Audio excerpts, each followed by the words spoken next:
We all strive to have loving and healthy relationships. And though this is our intention, we inevitably find ourselves faced with conflicts and arguments because communication is a system we've not mastered.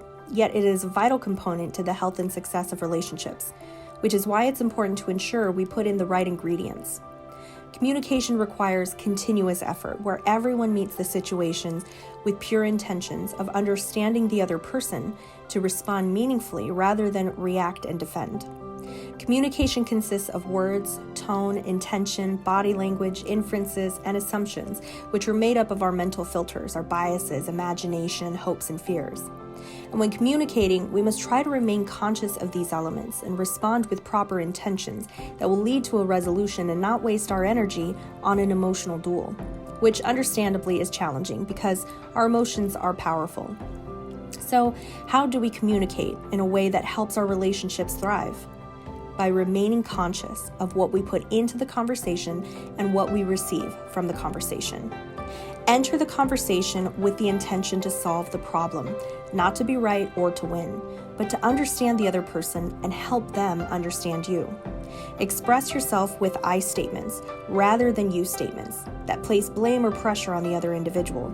For instance, instead of saying, "You don't make sense," say, "I feel confused when..."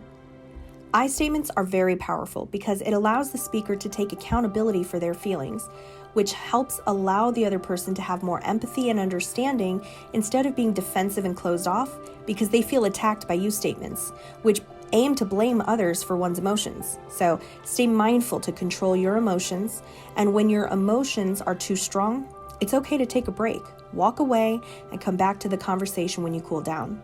You want to be an engaged listener. Do not listen to react. Listen to understand the other person and their point of view.